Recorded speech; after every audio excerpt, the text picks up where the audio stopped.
Students, हम आज अपना नया यूनिट स्टार्ट करने जा रहे हैं जिसका नाम है general principles and process of isolation of elements. ठीक है, ये एक ऐसा यूनिट है जिसमें आप जो है जनरल प्रोसेसेस के बारे में पढ़ेंगे कि हम कैसे एक मेटल को जो है वो ओवर से जो है वो निकालते हैं। ठीक है, तो आपने एक तो जनरल जो है मेथड जो आपका एक्सट्रैक्शन प्रोसेस में आता है वो सब पढ़ना है कि जब ओवर होता है ओवर से हम जनरली मेटल को ओवर से हम जनरली मेटल कैसे एक्सट्रैक्ट करते हैं, वो एक जनरल प्रोसेस आपने पढ़ना है इस यूनिट में। दूसरा, आपके पास 4 ऐसे ऑयल जो है वो एलिमेंट्स है जिनकी आपको एक्सट्रैक्शन जो है वो सिलेबस में आपके मेंशन है। आपके पास कॉपर है, आपके पास आयरन है, जिंक है और एल्यूमिनियम है। ये ऐसे 4 है जिसकी आपने अलग से एक्सट्रैक्शन पढ़नी है। ठीक है, पर हाल में जनरल प्रोसेस स्टार्ट करने से पहले आपको एक टर्म पता होनी चाहिए जिसको हम कहते हैं मेटलर्जी। मेटलर्जी क्या होता है? एक ऐसा प्रोसेस कि हम मेटल कैसे एक्सट्रैक्ट करते हैं फ्रॉम द ओर, उस प्रोसेस को हम क्या कहते हैं? मेटलर्जी कहते हैं। वो सारी स्टेप्स, ठीक है ना, ओर से ऐसा नहीं है कि ओर को हीट किया या कुछ और किया सिंपल वो मेटल में कन्वर्ट होता है, नहीं। ओर को सबसे पहले ओर को अगर मेटल में कन्वर्ट करना है उसके लिए आपको 5 स्टेप या 4 स्टेप जो है होते हैं वो लगते हैं। और पहले जो है वो ग्राइंड करना होता है, फिर वो उसको साफ करना होता है, फिर उसको ऑक्साइड में कन्वर्ट करना होता है, फिर ऑक्साइड की रिडक्शन करवानी होती है, लास्ट पे जो है उनकी रिफाइनिंग करवानी होती है। ये जो मैंने सारे स्टेप्स बोले जिसमें हम एक ओर को जो है वो मेटल में कन्वर्ट कर रहे हैं, इन सारे स्टेप्स को ये किस में इंक्लूड होते हैं? ये इंक्लूड होते हैं आपकी मेटलर्जी में। तो मेटलर्जी सिंपल क्या होता है? The process of extraction of metal from some minerals.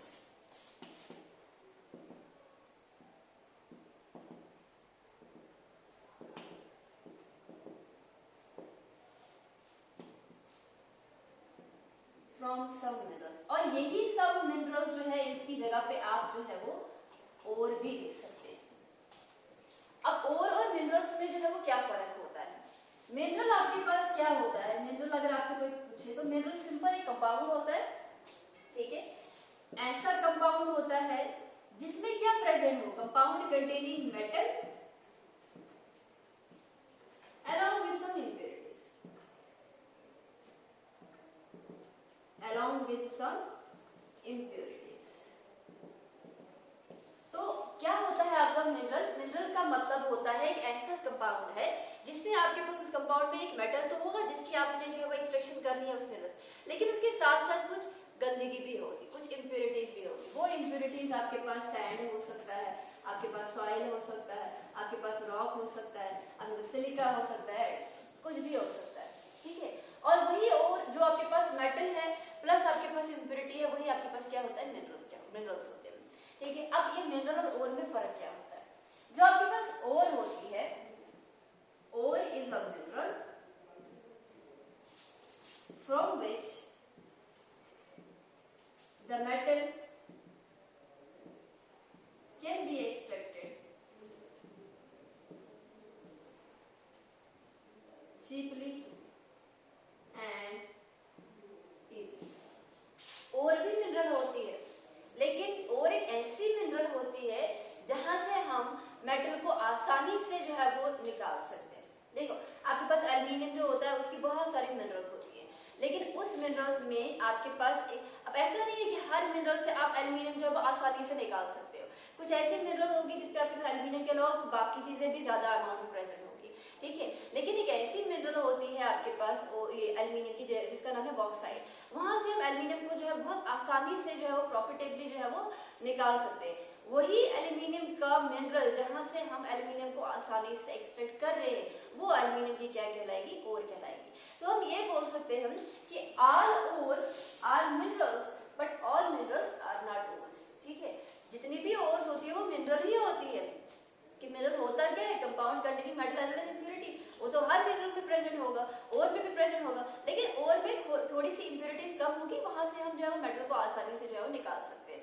ठीक है, तो जो मिनरल होता है, सभी मिनरल जो है वो ओर्स नहीं होती, लेकिन सभी ओर्स जो है वो मिनरल्स होती है। ठीक है, तो ये था आपके पास कुछ मैंने आपको जनरल जो है वो टर्म बता दी कि आपका मेटलर्जी प्रोसेस क्या होता है, आपकी मिनरल क्या होती है, और क्या होती है। अब हम जनरल प्रोसेस की तरफ बढ़ते हैं कि मेटलर्जी में जो जनरल प्रोसेस आते हैं वो क्या क्या आते हैं। ठीक है, तो हम लिखेंगे there are 5 steps of metallurgy. 5 steps of metallurgy. Metal को निकालना है फ्रॉम देयर ओर, उसमें आपको कम से कम जो है वो 5 स्टेप लगते ही लगते हैं। पहला स्टेप जो होता है आपके पास वो होता है क्रशिंग एंड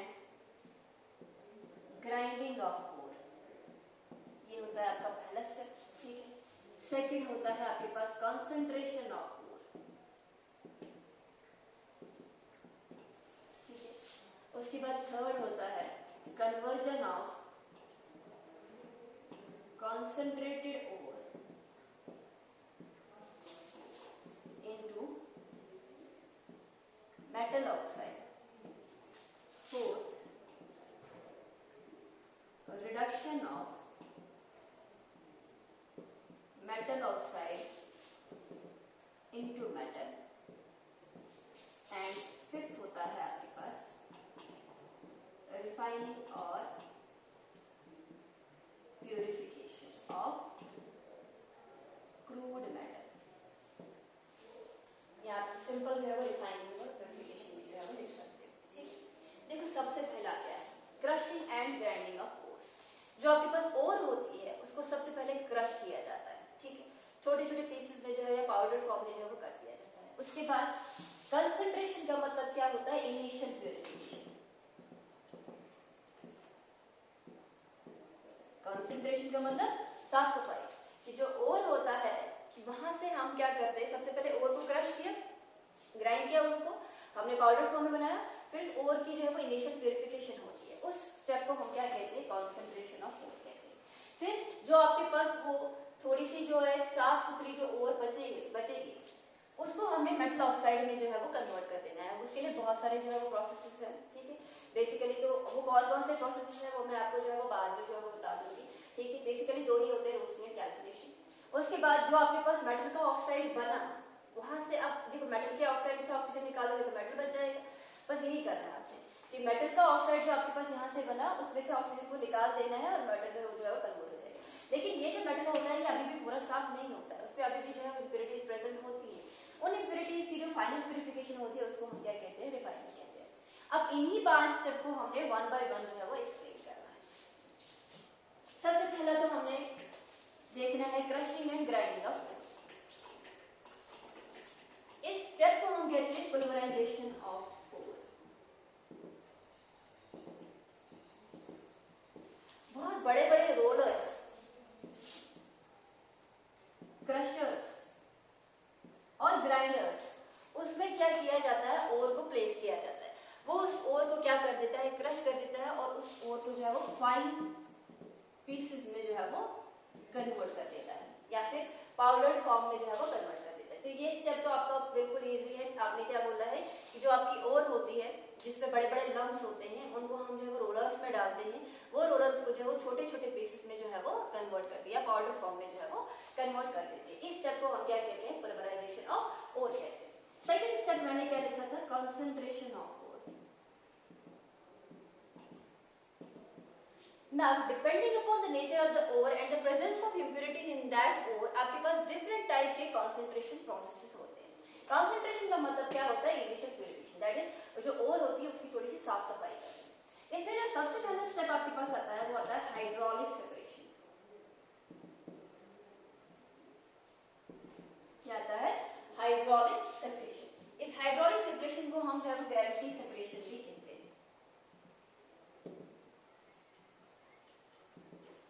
ये ग्रेविटी सेपरेशन और हाइड्रोलिक सेपरेशन जो है वो वहां उस ओर में जो है वो आपके पास यूज होगा जहां पे ore and impurities have different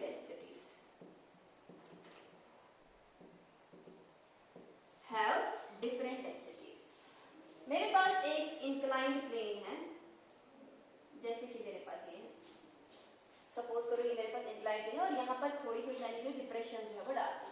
मैंने कहा कि ये वाला जो मेथड है वो वहीं पे आपके पास अवेलेबल होगा जहाँ पे आपके पास ओर और इम्प्यूरिटीज की डिफरेंट डेंसिटी होगी। दैट इज या तो आपके पास ओर हैवी होगी और आपकी इम्प्यूरिटीज लाइटर होगी, या तो आपके पास इम्प्यूरिटीज हैवी होंगी और आपका जो ओर होगा वो जो है वो लाइट होगा।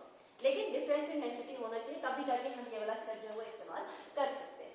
इसमें हम क्या करते हैं, सबसे पहले तो हम जो है जो ओर होती है प्लस इम्प्यूरिटीज उसको हम यहाँ पे रख देते हैं।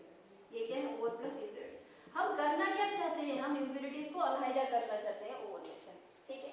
यहाँ से हम क्या करते हैं, जब यहाँ पर हम इसको प्लेस कर देते हैं, हम ऊपर से जो है वो वाटर जो होता है उसकी सप्लाई हाई स्पीड में वाटर जो है यहाँ से जो है वो डाल देते हैं, ठीक है।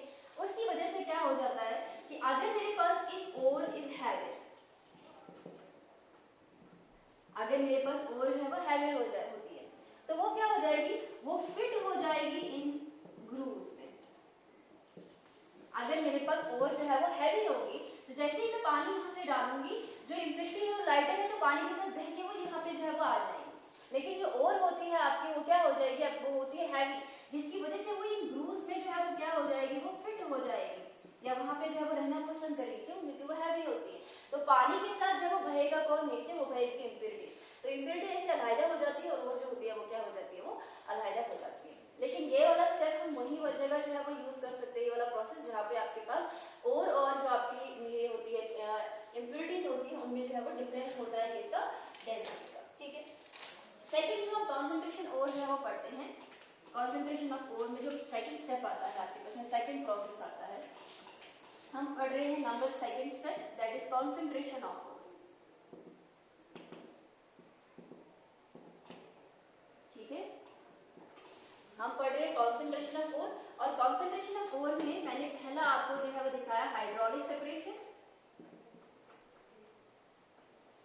और मैं सेकंड जो है वो बता रही हूँ that is your magnetic separation. अब जो मैं पढ़ने जा रहे हैं that is your magnetic separation.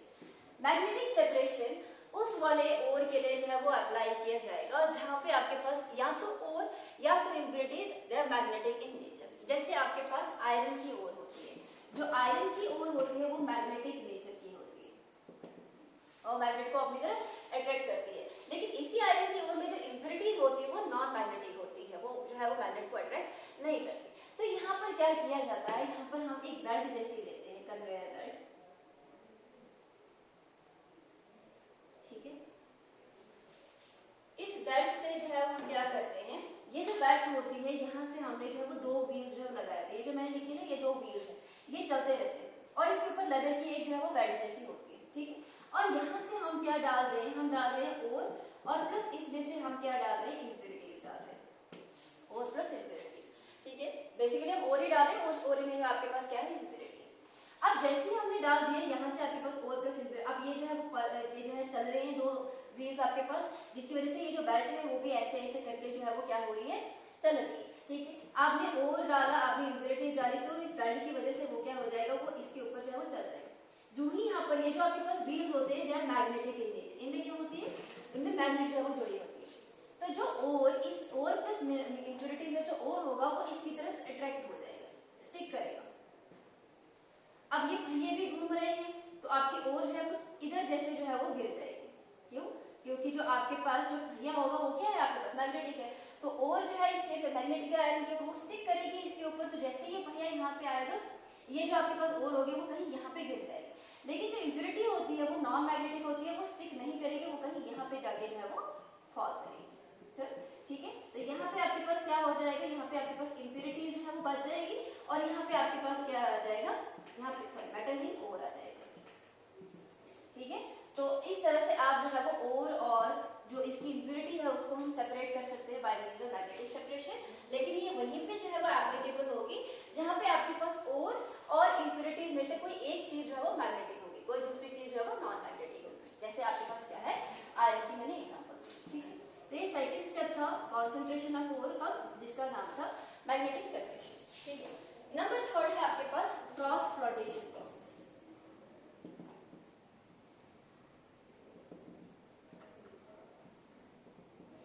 Cross flotation process mostly sulphide ore के लिए जो है वो एप्लीकेबल होता है। क्यों होता है सल्फाइड ओर के लिए? क्योंकि ये जो सल्फाइड ओर होती है ये ऑयल सॉल्युबल होती है, ठीक है। तो इसमें हम क्या लेते हैं, ये वहां पे एप्लीकेबल होता है, उन ओर्स पे एप्लीकेबल होता है जहां पे आपके पास जो ओर होती है या इम्प्योरिटी होती है वो जो है वो ऑयल में क्या होती है, सॉल्युबल होती है।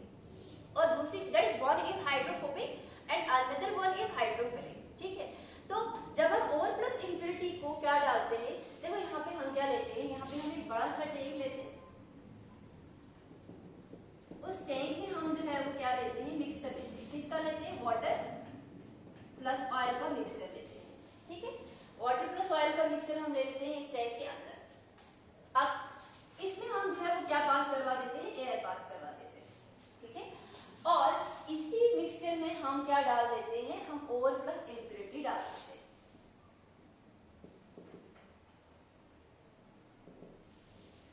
अब हमने क्या किया, इस एयर की प्रेजेंस में हम जो है वो यहाँ पर क्या कर देते हैं, इसकी चर्निंग करवा देते हैं, ठीक है।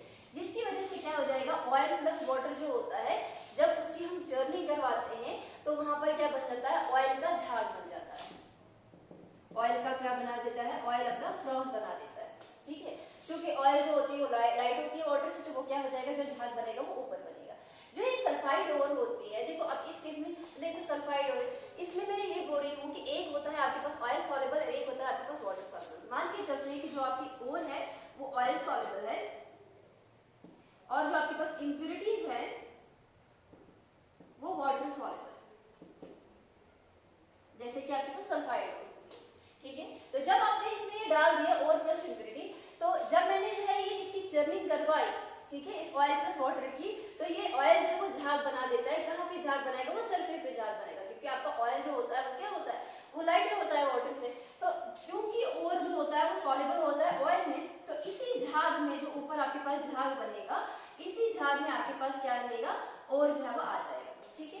लेकिन चूंकि इंप्यूरिटीज आपकी वाटर सॉल्युबल होती है, तो वाटर में ही क्या रहेंगी, सॉल्युबल हो जाएगी, और ग्रेविटी की हेल्प से वो जो आपके पास इंप्यूरिटी हो जाएगी वो क्या हो जाएगी, सेटल हो जाएगी at the bottom of the tank, ठीक है। और इस तरह से आपका ओर और आपकी इंप्यूरिटीज क्या हो जाती है, सेपरेट हो जाती है। इस प्रोसेस को हम क्या कहते हैं, फ्रॉथ फ्लोटेशन प्रोसेस कहते हैं, ठीक है।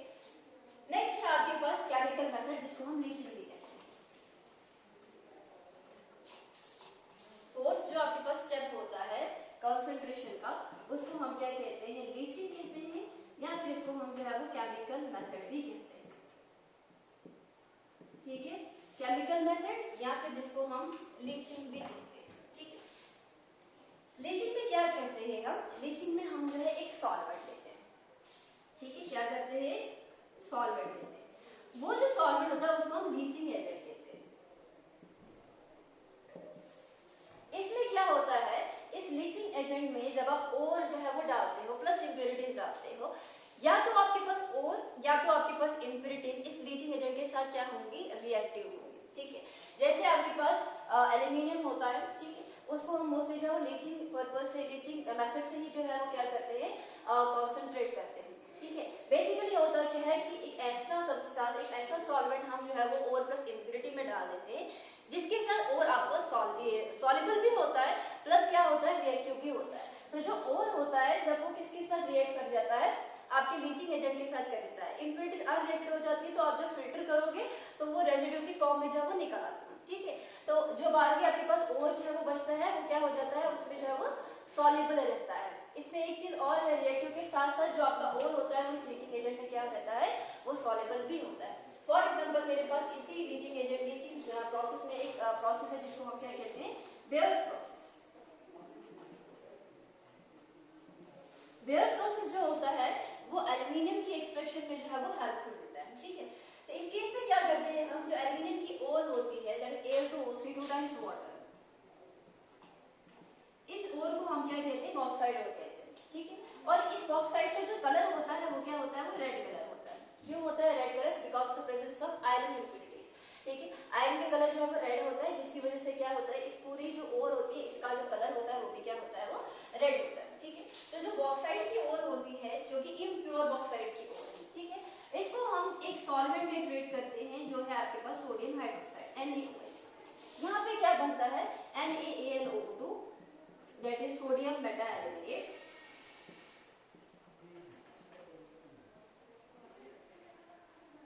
सोडियम मेटा एल्यूमिनेट, और प्लस इस केस में क्या बनता है, सोडियम मेटा एल्यूमिनेट के साथ साथ यहाँ पे बनता है आपके पास 3 टाइम्स वाटर। क्या बनता है आपके पास, 3 टाइम्स वाटर, ठीक है। तो जो आपके पास आयरन का ऑक्साइड होता है, जैसे आपके पास FeO है, Fe2O3 है, जो कि इंप्यूरिटीज है, वो क्या रहती है, वो अनरिएक्टेड रहती है। क्या रहती है, वो अनरिएक्टेड रहती है। तो आपने इम्प्योरिटीज प्लस ओर को लीचिंग एजेंट के साथ ट्रीट किया, आपके पास जो ओर है उसने रिएक्ट किया, इसलिए सोडियम मेटा एल्यूमिनेट है वो बना दी, ठीक है। और प्लस आपके पास जो आयरन की इम्प्योरिटीज थी वो क्या रही, वो अनरिएक्टेड रही, ठीक है। अब हमारे पास जो ओर है उसको जो है हम क्या करेंगे, जो आपके पास NaLO2 है इसको जब आप वाटर के साथ जो है वो रिएक्ट करवाओगे, आपके इसको मैं ऊपर ले देती हूँ, हो सकता है आप उनको नीचे ना देखें।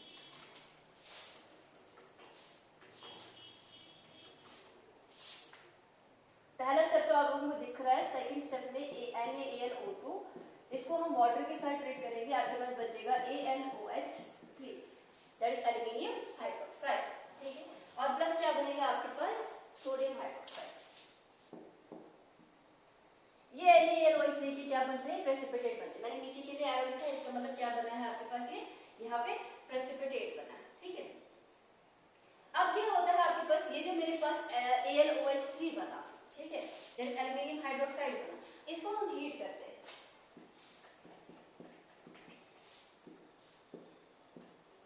आपके पास बनेगा Al2O3 और यहाँ से वाटर क्या हो जाएगा, वो निकल आएगा, ठीक है। ये क्या बना मेरे पास, दिस इज एल्यूमिनियम। यही कॉन्सेंट्रेटेड और बचती है अब, और इसी में से हम जो है वो एल्यूमिनियम को क्या करते हैं, एक्सट्रैक्ट करते हैं। देखिए क्या होता है, मैंने ये जो बेयर प्रोसेस है इस वाले स्टेप को मैं जो है वो हटा देती हूँ।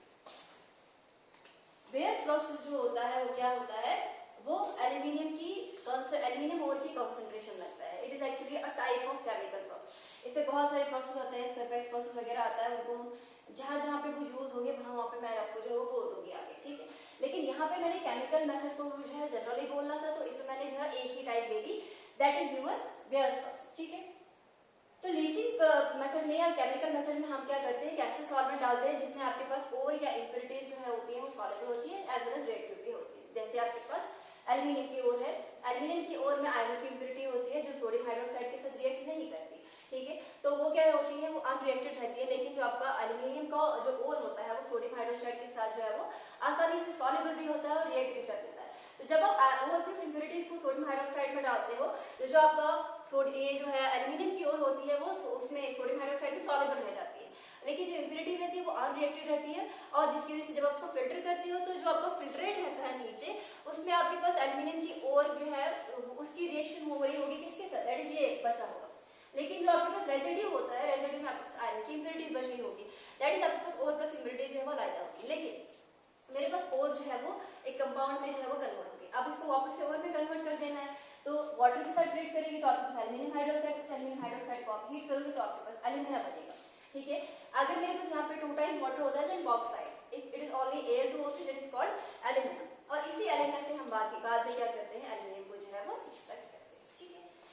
नेक्स्ट है आपके पास कॉन्सेंट्रेशन ऑफ ओर में हमने जो है 4 प्रोसेस पढ़े। कॉन्सेंट्रेशन ऑफ ओर में हमने 4 प्रोसेस पढ़े। पहला हाइड्रोलिक सेपरेशन पढ़ा जिसको हम ग्रेविटी सेपरेशन कहते हैं। सेकंड हमने जो है वो मैग्नेटिक सेपरेशन पढ़ा। थर्ड हमने क्रॉस पोर्टेशन प्रोसेस पढ़ा है ना। फोर्थ हमने क्या पढ़ा, ये लीचिंग प्रोसेस पढ़ा जिसको हम केमिकल मेथड कहते हैं। तो पहला स्टेप था आपके पास क्रशिंग एंड ग्राइंडिंग, वो कंप्लीट। सेकंड था आपके पास इनिशियल कॉन्सेंट्रेशन ऑफ ओर, वो भी हो गया जिसमें हमने ये 4 मेथड पढ़ लिए, ठीक है। नाउ थर्ड है आपके पास क्या, conversion of concentrated ore into metal oxide. Third step क्या है, मेटलर्जी में conversion of ore into metal oxide. अब हमने क्या करना है, ये जो आपके पास ओर है उसको हमने मेटल के ऑक्साइड में कन्वर्ट कर देना है। ये जो आपके पास प्रोसेस होता है ये बेसिकली क्या होता है, इसको हम जो है वो 2 वे से जो है वो क्या कर सकते हैं, इस प्रोसेस को जो है वो हम लोग कर सकते हैं, ठीक है। दैट इज हम जो है यहाँ पर 2 स्टेप से या फिर 2 प्रोसेसेस जो है वो यूज कर सकते हैं, तब जाके हमारा जो है ये वाला प्रोसेस जो है वो कंप्लीट हो सकता है। डिफरेंट ओर्स के लिए डिफरेंट होता है। देखो हमारे पास क्या, मैंने बोला कि आपने जो है वो ओर को जो है वो मेटल के ऑक्साइड में जो है वो कन्वर्ट कर देना है, ठीक है। तो इसके लिए क्या होता है, आपके पास 2 प्रोसेस होते हैं। एक होता है आपके पास रोस्टिंग, दूसरा होता है आपके पास कैल्सिनेशन। दोनों ही में आपके पास जो ओर होती है वो क्या हो जाती है, वो मेटल के ऑक्साइड कन्वर्ट हो जाती है, ठीक है। लेकिन फिर दोनों में फर्क क्या होता है?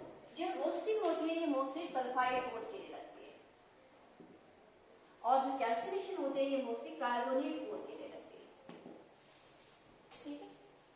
ये रोस्टिंग का मतलब क्या होता है? Heating in the presence of oxygen, in the presence of air, heating in the presence of air. Calcination का मतलब क्या होता है? कैल्सिनेशन का मतलब होता है heating in the absence of air, heating in the presence of air and heating in the absence of air. देखो मेरे पास कोई भी सल्फाइड ओर होगी, सपोज करो मेरे पास क्या है, जिंक सल्फाइड। क्या इसमें आपको कहीं ऑक्सीजन दिख रहा है? नहीं दिख रहा है। दैट इज अगर मुझे इसको जो है वो ऑक्साइड में कन्वर्ट करना है तो मुझे इसको ऑक्सीजन देना पड़ेगा। तो जिंक सल्फाइड को आप ऑक्सीजन दोगे तो जिंक ऑक्साइड में कन्वर्ट हो जाएगा और सल्फर डाइऑक्साइड में जो है वो कन्वर्ट हो जाएगा, ठीक है।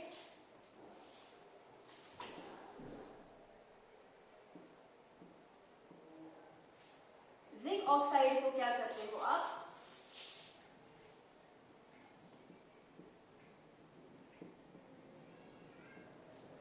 जिंक सल्फाइड को ऑक्सीजन के साथ जो है वो ट्रीट करोगे, आपके पास जिंक ऑक्साइड बनेगा प्लस क्या बनेगा?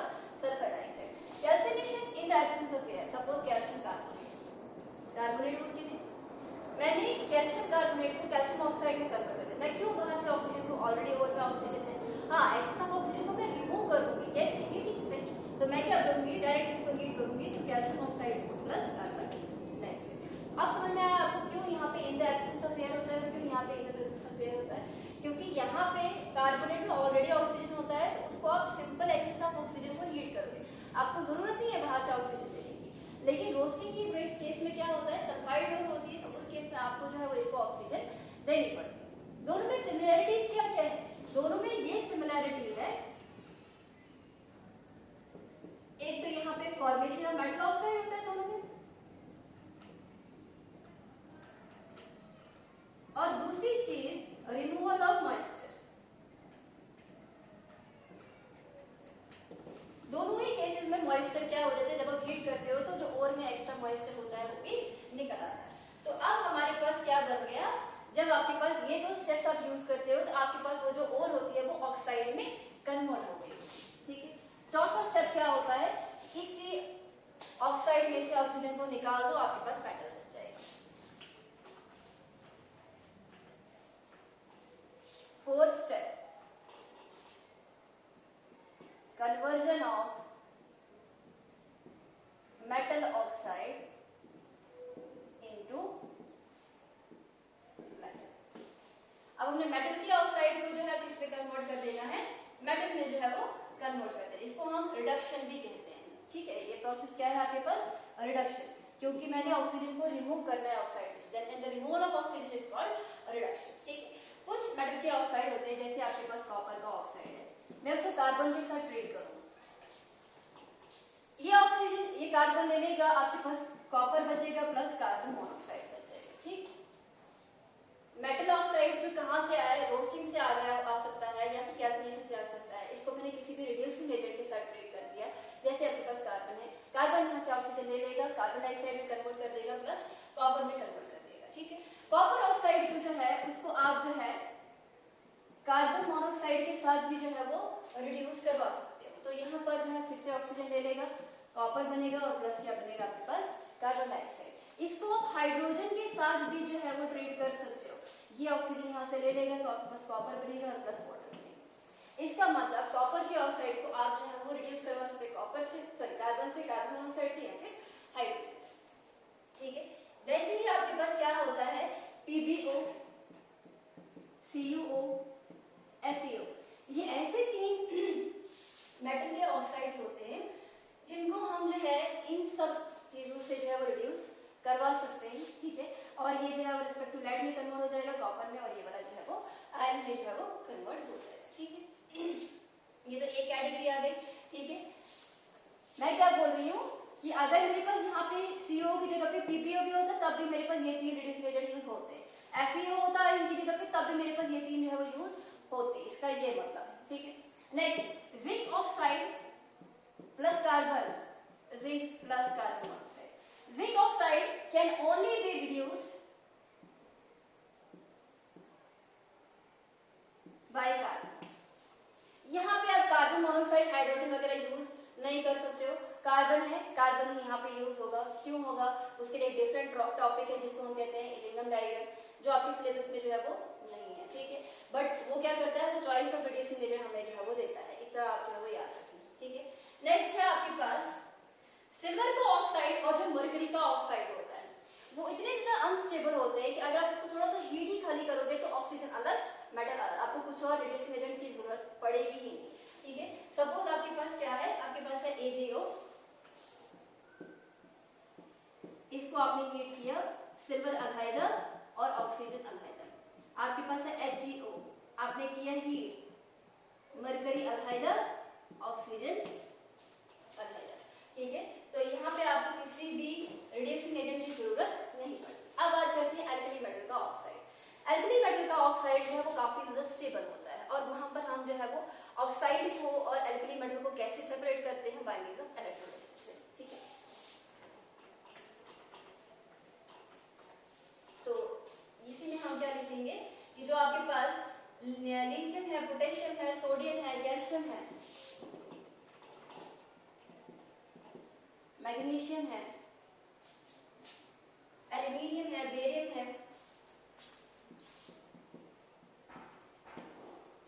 ये सारे जो आपके पास मेटल होते हैं ये काफी ज्यादा रिएक्टिव होते हैं, और यहाँ पर हम क्या यूज करते हैं, प्रोसेस इलेक्ट्रोलिसिस।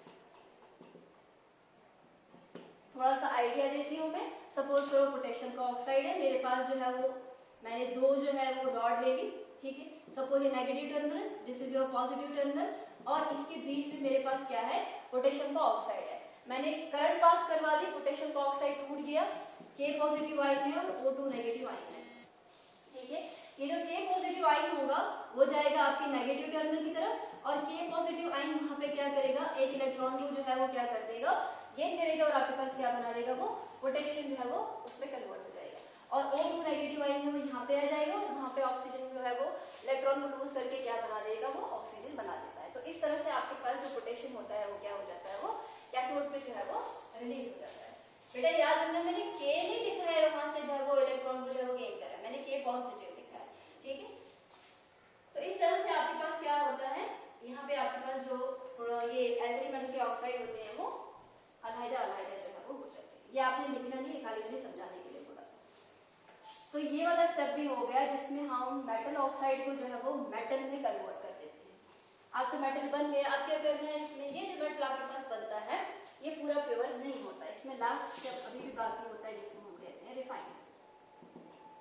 रिफाइनिंग का मतलब होता है फाइनल प्यूरिफिकेशन, जहाँ पे आपको 99.9% प्योर मिलता है मेटल, ठीक है। तो इसमें हम क्या करते हैं, यहाँ पे भी आपके पास डिफरेंट स्टेप्स हैं, डिफरेंट प्रोसेस हैं। जैसे आपके पास पहला प्रोसेस है डिस्टिलेशन। जो मेरे पास मेटल यहाँ से बना, ठीक है, वो जो मेटल होता है वो कम्प्लीटली प्योर नहीं होता है, उस पर अभी भी कुछ इम्प्योरिटीज है वो प्रेजेंट होती है। तो डिस्टिलेशन के प्रोसेस में क्या होता है, डिफरेंस होगा बॉइलिंग पॉइंट का।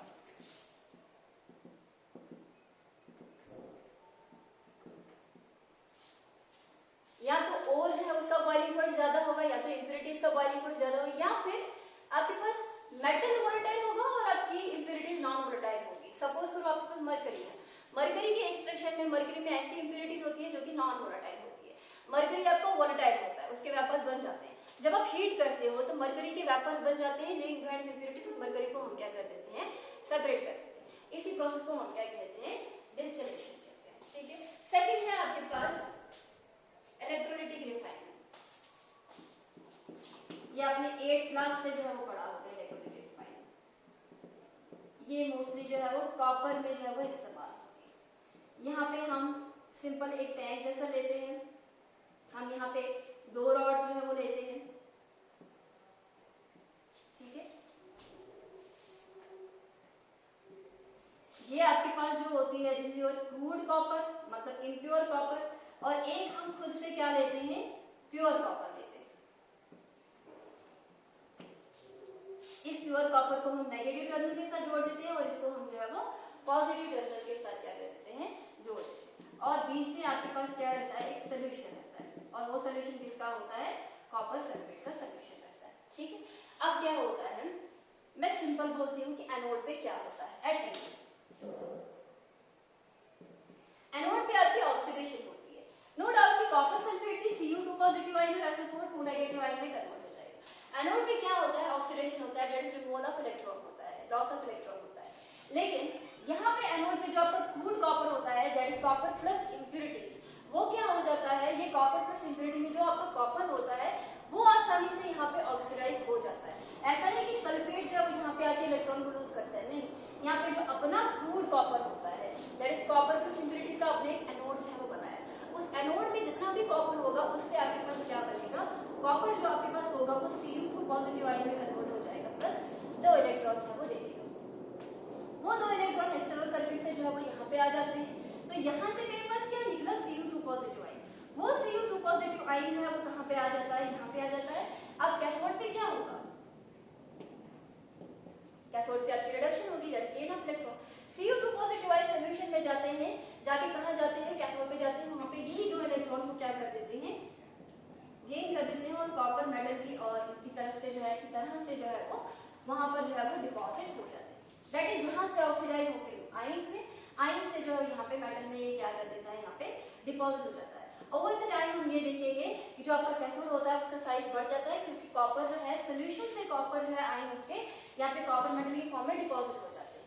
लेकिन जो आपके पास एनोड होगा उसकी जो लेंथ होगी, ब्रेड्थ होगी वगैरह वो सब जो होती है वो क्या हो जाती है, वो रिड्यूस हो जाती है, बिकॉज कॉपर जो है वो निकल रहा होता है। और एक ऐसी स्टेज आ जाती है जितना भी इसमें कॉपर होता है वो सारा जो है वो कॉपर मेटल की फॉर्म में रिड्यूस होकर यहाँ पे जो है वो सेटल हो गया होता है। और यहाँ पे आपके पास खाली है वो इम्प्योरिटी बचती है, जिसको हम क्या कहते हैं, एनोड मड कहते हैं, जो आपने 8th क्लास में भी पढ़ा होगा। ठीक है, तो ये एक है आपके पास मेथड। पहला तो आपके पास था डिस्टिलेशन, सेकंड था आपके पास इलेक्ट्रोलाइटिक रिफाइनिंग, थर्ड है आपके पास ज़ून रिफाइनिंग।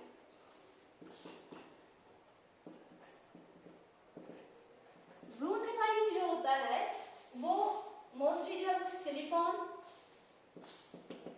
जर्मेनियम, गैलियम और टेलुरियम जो होता है उनके लिए जो है वो इस्तेमाल किया जाता है, उनको रिफाइनिंग के लिए जो है, उनकी रिफाइनिंग के लिए जो है वो लगता है।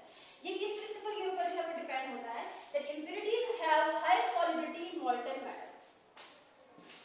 Impurities have high solubility in molten metal than solid metal. अगर मेरे पास सॉलिड मेटल होता है उसमें इम्प्योरिटीज वहीं पे है, लेकिन मॉल्टन मेटल में वो इम्प्योरिटीज ज्यादा सॉल्युबल होती है as compare to solid metal. तो हम क्या लेते हैं, ज़ून रिफाइनिंग के प्रोसेस में आपके पास क्या होती है, आपके पास एक मेटल की रॉड होती है। ये मेटल की जो रॉड है this is impure metal rod, जिससे आपके पास इम्प्योरिटीज भी है। ठीक है, और इसके ऊपर हम क्या कर देते हैं, इसके ऊपर हमारे पास क्या होता है, एक हीटर जैसा जो है वो होता है।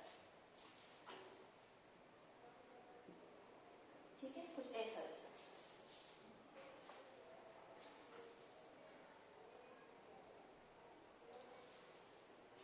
बीच वाला आपके पास क्या है, ये जो आपके पास है ना, ये मैंने बनाया जिसमें जो circular movable heater,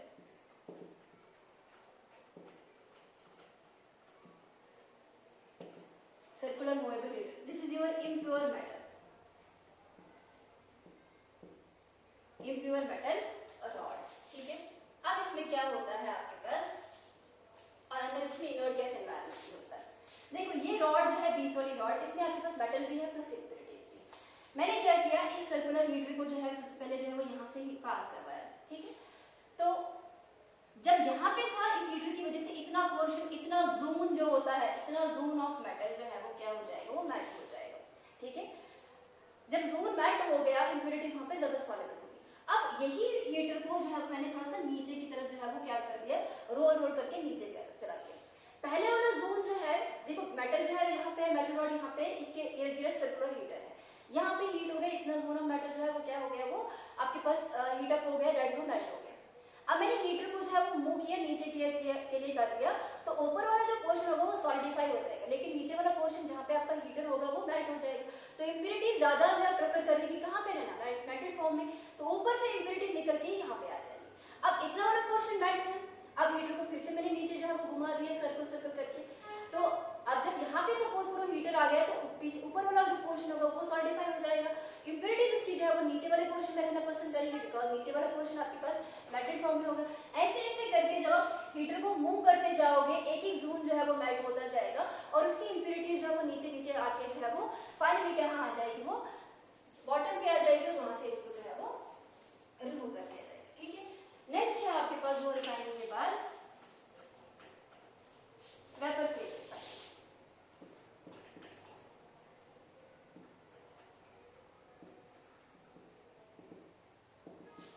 vapour phase refining में आपके पास दो प्रोसेस आते हैं, एक आता है आपके पास मॉन्ड्स प्रोसेस,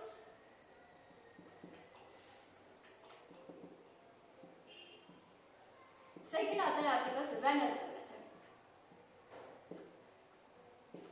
मॉन्ड प्रोसेस जो है वो मोस्टली निकल के लिए इस्तेमाल होता है, वेनर का मेथड जो है वो मोस्टली टाइटेनियम के लिए जो है वो इस्तेमाल होता है। इसमें आप क्या करते हो, जो आपके पास इम्प्योर मेटल होता है उसको आप किसी भी वोलेटाइल कंपाउंड में जो है वो कन्वर्ट कर देते हो। उस वोलेटाइल कंपाउंड को जब आप फर्दर हीट करते हो तो आपके पास मेटल अलाइदा हो